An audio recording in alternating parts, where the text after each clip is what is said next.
پر ایک نیا بندہ لے آئے, اس کو پارلیمنٹری بورڈ جو ہوتا ہے اس کے بعد باہر اس کے جلوس نکال رہے ہوتے ہیں ورکر, اور نعرے لگا رہے ہوتے ہیں یہ لوگ نہیں چلیں گے, نئے لوگ نہیں چلیں گے. ان کے یہاں کوئی ایسا دستور نہیں ہے. ان کے یہاں پرائز پوزیشن 4-5 جرائل انہوں نے یہ سینٹ میں لے کے گئے ہیں لیفٹیننٹ جنرل. ابھی یہ ستی صاحب اور قیوم صاحب بیٹھے ہوئے تھے.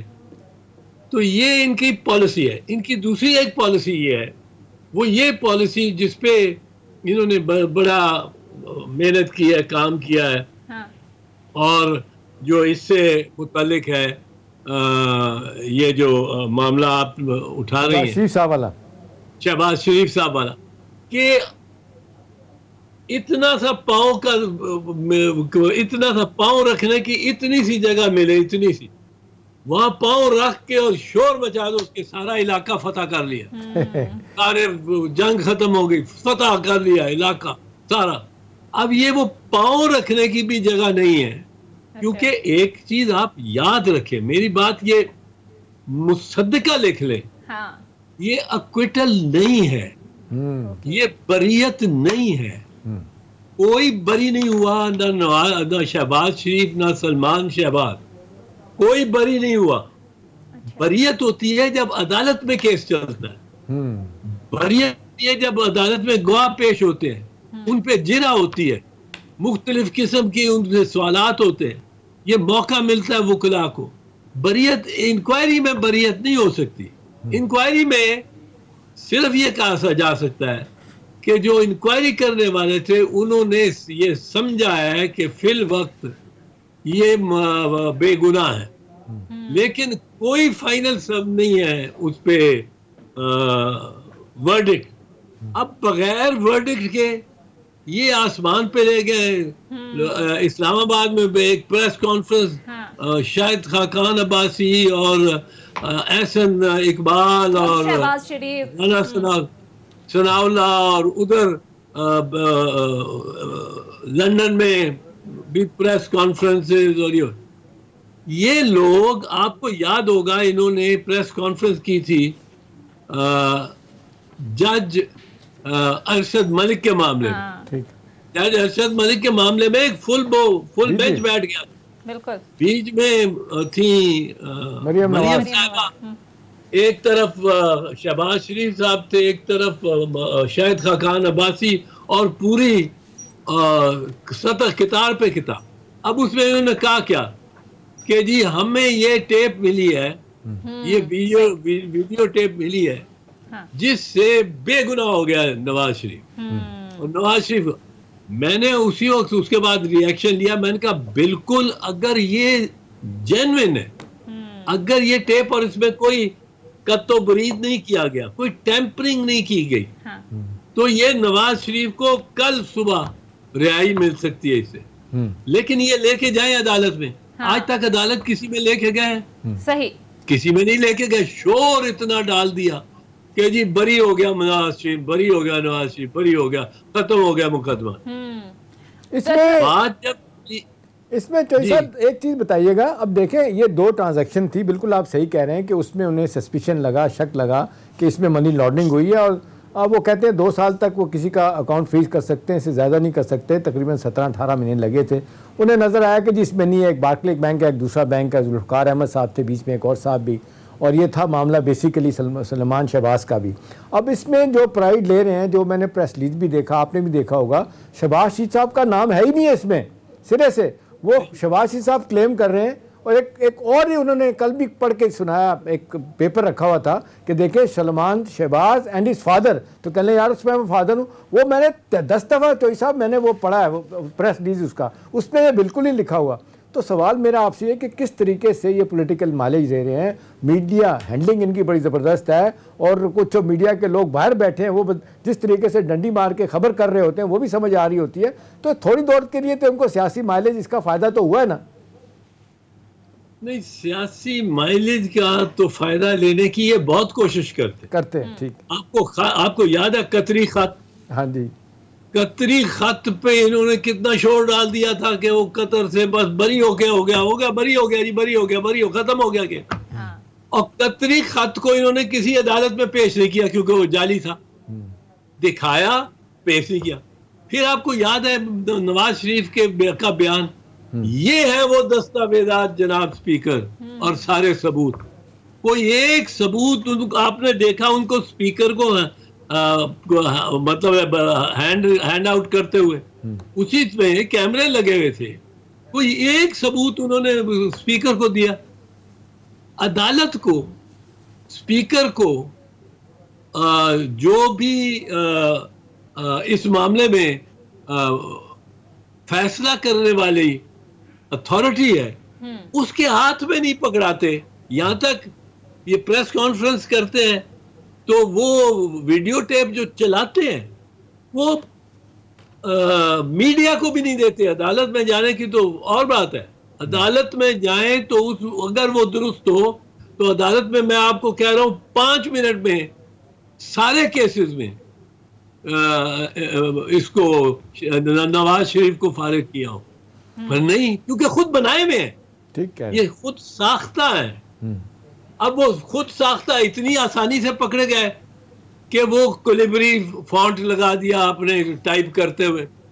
یعنی آپ نے یہ بنایا اس وقت ڈاکومنٹ کولیبری فونٹ والا جب کولیبری فونٹ مروج ہو چکا تھا. ٹھیک، صحیح. اور دستخط اس پر کر دیے. اس میں چوئی صاحب بڑے خوبصورت طریقے سے میرا خیال ہے آپ نے ہمارے ناظرین کو یہ بات سمجھا دی کہ یہ بریت کسی طرح نہیں بنتی، یہ کوئی استغاثہ کسی نے نہیں کیا تھا، یہ اپنے طور پہ انکوائری تھی، 2 ٹرانزیکشن کی مشروط تھی، اس پہ انہوں نے یہ اپنا ایک جس کو کہنا چاہیے پریس ریلیز دیا اس پہ، جس پہ یہاں پہ شادیانیاں بجائے گئے، بھنگڑے بجائے گئے. اب سوال اس پہ ہے کہ جو حکومت کہہ رہی ہے یا میں یا آپ یا اور لوگ سوال کر رہے ہیں کہ جو 25 بلین روپیز کی منی لانڈرنگ ہوئی ہے، بے شمار لوگوں کے نام آج ایک چینل نے اور اس حوالے سے بڑی ڈیٹیل دی ہیں، اس پہ یہ بات نہیں کرتے. اور اس پہ العربیہ شوگر مل، رمضان شوگر مل، اسی طرح سے باقی، اور پھر پہلے جو قاضی ایزا فائز صاحب نے جس کو کہتے ہیں بہت بڑی فیور کر دی، حدیبیہ پیپر مل بند کر کے چلے گئے، سب سے بڑی وہ مدرہ فال جس کو کہتے ہیں منی لانڈرنگ کیسز. تو اب یہ سارا کچھ جو ہو رہا ہے تو صاحب پاکستان میں اس پہ یہاں پہ آ کے نہیں بات کرتے، وہاں بیٹھے ہوئے ہیں. یہاں پہ کیسے جب ان کے جب فائنلائز ہو جائیں، فائنلٹی ہو، اس بعد بھنگڑے ڈالنے چاہیے، اس سے پہلے کیوں ایسا ہو رہا ہے؟ یہ اصل میں ٹائم بائی کر رہے ہیں. اصل میں ان کا مقصد ہے کہ ہمیں تاخیر ہو اس فیصلے کی، اور تاخیر اس فیصلے کی ہوتی جائے گی تو کہیں نہ کہیں کوئی نہ کوئی کہے گا یار چھوڑو اس معاملے کو، کیا یہ ادھر سے بھی لگے ہوئے ادھر سے بھی لگے ہوئے، چھوڑو، ختم کرو اس کو اور جاؤ جیسے ہو ویسے رہو. ہم نے آپ کا یہ جب گئے تھے 1999 میں 2010 دسمبر 2000 کو، تو یہ اپنی پراپرٹیز گورنمنٹ کو دے کے گئے تھے. وہ تو سپریم کورٹ نے واپس کی، یہ تو گورنمنٹ کو ہینڈ اوور کر گئے تھے. کس معاملے میں کہ یہ ہماری طرف سے جو ہم پہ ہم نے جو یہ بنائی ہیں پراپرٹیز ناجائز بنائی ہیں، یہ ہم نے گورنمنٹ کو ساری پراپرٹیز اور گھر ان کے دے دیے گئے تھے. یہ تو واپس آئے تو سپریم کورٹ اب ان کا میں کہتا ہوں انہوں نے اس طرح آبیاری کی ہے صحیح اداروں کی کہ اب وہ آصف نواز جنجوعہ کے مطابق جو اس کے شجاع جنجوعہ کے کتاب میں، شجاع نواز کی کتاب کراس سارڈ، اس میں پیج 349-48 پہ ہے کہ جب وہ آرمی چیف پتہ لگا تو بنا تو اس کو پتہ لگا کہ میاں شریف نے سارے کور کمانڈرز کو BMW کارز دی ہوئی. اب جو ریٹائر ہو چکے تھے ان سے تو نہیں، جو موجودہ حاضر تھے ان سے واپس کروائیں علی آصف نواز جنجوعہ نے. صحیح. یہ بڑی قانونی احتیاط سے رشوت دیتے ہیں. قانونی احتیاط یہ ہے کہ سٹنگ جج کو تو آپ نہیں دے سکتے، پر جب وہ ریٹائر ہو گیا 2 سال گزر گئے، آپ نے اس کو سینٹ میں لے لیا، آپ نے اس کو ڈائریکٹر بنا دیا، آپ نے کچھ اور کر دیا. اب وہ تو یہ بڑے سوچے اور پھر سمجھے کہتے ہیں کہ کرپشن کے جو الزامات ہیں حکومت ثابت نہیں کر پاتی. اب احتشام صاحب آپ کی اجازت سے ذرا اگر ہم آگے بڑھیں تو اب ذرا آ جاتے ہیں اعتزاز احسن صاحب. یہ جو انتخابی اصلاحات کا معاملہ ہے ہم نے دیکھا کہ اس پر ایسے لگ رہا تھا کہ حکومت اور اپوزیشن کے درمیان سیز فائر ہو گئی ہے اور یہ معاملہ شاید کہیں لگ رہا تھا کہ اتفاق رائے سے حل ہو جائے گا, لیکن اب جو ہے وہ بل پیش کرنے کی تحریک منظور کر لی گئی ہے گزشتہ روز قومی اسمبلی سے. یہ معاملہ سر اب کہاں جاتا دیکھ رہے ہیں آپ؟ اگر تو حکومت بلڈوز کر لیتی یہ بل جوائنٹ سیشن میں منظور ہو بھی جاتا ہے تو آپ کو لگتا ہے تو پھر آگے آنے والے جو بھی انتخابات ہوں گے وہ متنازع ہوں گے اتفاق رائے سے؟ اگر یہ مسئلہ حل نہیں ہوگا تو کیا بنے گی صورتحال؟ چوئی صاحب اس پہ آپ ضرور جواب دیجیے گا, لیکن جو پہلے بات ہو رہی تھی ایک چیز میں چاہوں گا کہ آپ اس پہ ضرور کامنٹ کر دیں. یہ جس طریقے سے آپ نے بتایا کہ نواز شریف لوگوں کو نوازتے ہیں اور ایک کیش کرانے کا طریقہ ان کا ہوتا ہے, یہ سارا کچھ طیارہ سازش کیس سے لے کے اور پھر 20 سال کے ٹائم بارڈ کیسز انہوں نے کلیئر کروائے افتخار چوئی صاحب سے, جن کی بحالی کے لیے سب سے زیادہ آپ آگے تھے. آپ نے اپنی پریکٹس کی پرواہ نہیں کی, تھرو آؤٹ ان کے ساتھ رہے. تو میرا سوال ہے کہ جو بعد میں ان کے بارے میں کہا گیا تھا کہ ان کو صدارت دی جائے گی, صدارتی کینڈیڈیٹ رکھا جائے گا, وہ صدارتی کینڈیڈیٹ بھی ان کو نہیں بنایا افتخار چوئی صاحب کو. تو یہ جو افتخار چوئی صاحب نے پھر کیوں سب کچھ ان کے لیے کیا؟ یہ افتخار چودھری صاحب کے لیے انہوں نے مطلب ہے کافی کچھ کیا تھا. اچھا. اور افتخار چودھری صاحب کو ایک اپنی ججز کی لابی وہ بھی مہیا کر دی تھی. ججز کی لابی میں ججز ان کے ساتھ سمپتی رکھنے والے پنجاب ہائی کورٹ میں تو بہت ہے, پنجاب ہائی کورٹ میں تو بہت ہے, اور وہ سپورٹ دی تھی انہوں نے.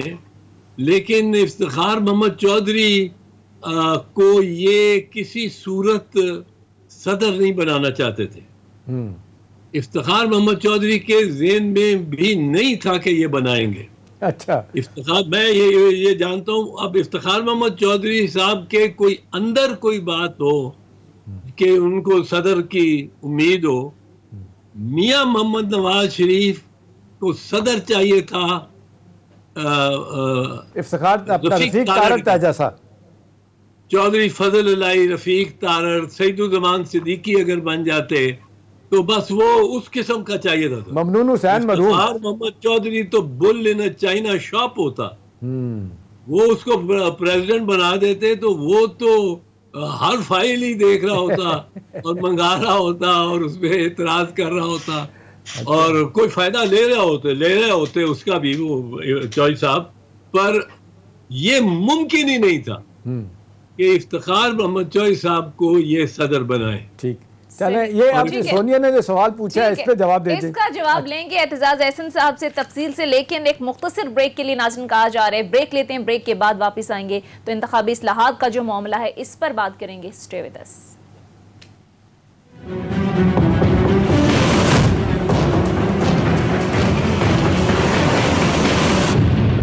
بریک کے بعد خوش آمدید. اعتزاز احسن صاحب, اب ذرا آ جاتے ہیں انتخابی اصلاحات کے معاملے پر. ہم نے دیکھا کہ اس حوالے سے ایک کمیٹی بنانے کی بات ہوئی تھی اور ایسا لگ رہا تھا کہ گورنمنٹ اور اپوزیشن وہ کسی ایک پیج پر آ جائیں گے, لیکن اب ہم نے دیکھا کہ گزشتہ روز جو ہے وہ قومی اسمبلی سے تحریک منظور کرا لی گئی ہے گورنمنٹ کی جانب سے اپوزیشن کے واک آؤٹ کے بعد. اب سر آپ کو کیا لگتا ہے یہ معاملہ کدھر جاتا دیکھ رہے ہیں آپ؟ اگر تو حکومت بلڈوز کر لیتی ہے, یہ بل جوائنٹ سیشن سے منظور ہو بھی جاتا ہے, تو پھر آپ کو سر نہیں لگتا کہ آگے آنے والے جو انتخابات ہوں گے, خاص کر 2023 کے انتخابات, وہ پھر سے متنازع ہو جائیں گے؟ پھر اپوزیشن کہے گی کہ یہ دھاندلی کا ایک نیا منصوبہ بنایا تھا گورنمنٹ نے.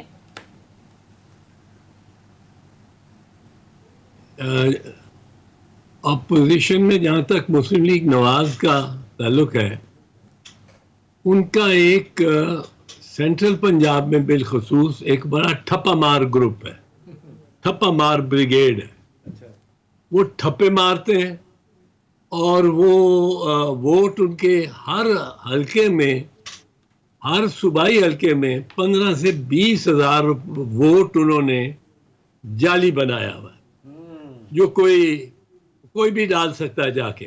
مطلب ہے وہ بندہ نہیں, کوئی ووٹر نہیں ہے جو خود جا کے ڈالے گا, اس کی جگہ کوئی جا کے یہ جو جس کو مقرر کریں گے وہ جا کے ڈال دے گا. اور ان کے یہ ان کو بڑے ایڈوانٹیجز ہیں.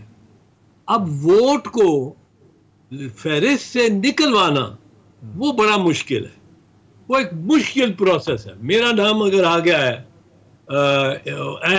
اعتزاز احسن کے طور پہ نہیں, مجھے تو چلے چند لوگ جانتے ہیں, بٹ اگر آ گیا ہے اختیار علی ولد محمد علی, اب وہ بندہ ہی نہیں ہے, اس کی جگہ کسی اور نے جا کے ڈال دینا ہے. تو وہ جو, اور انہوں نے یہ شناختی کارڈ بھی بنوائے ہوئے ہیں اپنے وقت کے, انہوں نے تصویر کے مطابق ہیں, اور ان بندوں کے یہ سارا کام انہوں نے بڑی احتیاط سے گزشتہ 20-25 سال میں کیا ہے, اور بڑی پریکٹس ہے ان کو. اچھا, اب اگر ای وی ایم آ جاتی ہے, الیکٹرل ووٹنگ مشین آ جاتی, وہاں جا کے آدمی ووٹر نے پہلے تو ایک انگوٹھا لگانا ہے بٹن پہ, بٹن دبانا ہے, وہ انگوٹھا پڑھ لینا اس بٹن نے. اب انگوٹھا پڑھ لیا تو دوسرا انگوٹھا اس کی جگہ پڑھ ہی نہیں سکتا. تو ان کے یہ ایلیمینیٹ ہو جاتے ہیں ایکسٹرا اضافی ووٹ. پھر جب وہ ووٹ وہ جو اصل بات ہے کہ ٹھپا گروپ لگا کے اور پھر ان کو پہ روب داب ڈالنا, یہ مشین جو الیکٹرانک ووٹنگ مشین ہے, اس پہ میں سمجھتا ہوں کہ اپوزیشن کو کہ انٹرسٹ میں ہے کہ اس پہ بحث کرے, اس پہ ایکسچینج کرے, تبادلہ خیال کرے. میں آپ کو ایک مثال دیتا ہوں. ہم جو ووٹنگ مشین استعمال کرتے ہیں سپریم کورٹ بار ایسوسی ایشن کی الیکشن میں, ہمارے ووٹ زیادہ وہاں نہیں ہیں, وہاں 22,000 ووٹ ہیں, یہ میں مانتا ہوں, پر سارے ملک میں چھوٹے جگہوں پہ بھی ہے. اب وہاں آ کے ووٹر کیا کرتا ہے؟ خوف اپوزیشن کو یہ ہوتا ہے کہ میں بٹن دبا کے اور ووٹ ڈالوں گا اعتزاز احسن کو, اور وہ مشین میں سافٹ ویئر میں اس طرح پڑا ہوگا کہ وہ احتشام صاحب کے نام پہ چلا جائے گا, اور کچھ دیکھ بھی نہیں سکے گا, کوئی ویریفائی نہیں کر سکے گا. اس پہ جو ہمارا ماڈل ہے جو گورنمنٹ اڈاپٹ کر رہی ہے وہ یہ ہے کہ میں جا کے ووٹ ڈالا اپنا انگوٹھے سے دباتا ہوں تو میں رجسٹر ہو جاتا ہوں کہ یہ انگوٹھا اب آ گیا ہے. اب اس انگوٹھے کے لگانے کے بعد وہ بیلٹ پیپر میرے سامنے اسکرین پہ جو کمپیوٹر ٹائپ اسکرین ہے اس پہ آ جاتا ہے. اس پہ اگر 15 وہ کینڈیڈیٹس کے نام ہیں اور تصویریں ہیں اور سمبل ہے تو میں اسی انگوٹھے سے وہ ایک سمبل پہ نشان لگا, وہ بھی فوٹو سینسٹیو ہے, بائیو میٹرک ہے, وہ نشان لگ جاتا ہے. تو وہ اب پہلا کام تو مشین یہ کرتی ہے کہ وہ جو ووٹ میں نے اب ڈالا ہے وہ نکال کے کاغذ پہ میرے ہاتھ میں کاغذ میں کاغذ میں جب آ جاتا ہے تو وہ میں دیکھ لیتا ہوں کہ یہ میرا ووٹ درست لگا. پھر میں بٹن دباتا ہوں تو وہ کلک کر کے بس منی سیکنڈ میں کلک کے ساتھ وہ میرے کھاتے میں چلا جاتا ہے اس پولنگ اسٹیشن پہ کہ اس میں اعتزاز احسن کے 131 ووٹ ہو گئے, دوسرے کے زیادہ, کسی کے چھوٹے پر وہ کاؤنٹ ہو گیا. اور یہ جو میرے ہاتھ میں کاغذ آیا اگر غلط لگا ہوا ہے تو میں اعتراض کر کے پریزائڈنگ افسر کے پاس جا سکتا ہوں, اگر صحیح اور وہ مجھے نیا بیلٹ پیپر جاری کر سکتا ہے. اور اگر صحیح لگا ہوا ہے جو کہ ہمارے تجربے میں سب صحیح آتے ہیں, جو صحیح لگا ہوا ہے تو میں اس کو فولڈ کر کے باہر جا کے اور اسی مشین کے ایک اس کے نیچے کا حصہ شیشے کا ہے اور سیلڈ ہے, اس میں ڈال دیتا ہوں کہ یہ میری گنتی ڈبے میں بھی ہو جائے, کاغذ کے ووٹ سے بھی اور باہر جا کے بھی ہو جائے. اچھا یہ چوئی صاحب بڑی آپ نے اہم بات کی ہے, میرا خیال ہے بڑی واضح طور پہ ناظرین کو بات سمجھ آ جائے گی. اور دوسرا یہ جو آپ نے بڑی الارمنگ بات بتائی ہے کہ بہت سارے لوگوں کا بھی خیال ہے کہ جب سے پی ایم ایل این اور نواز اپنا فیملی جو ہے یہ آئی ہے پالیٹکس میں,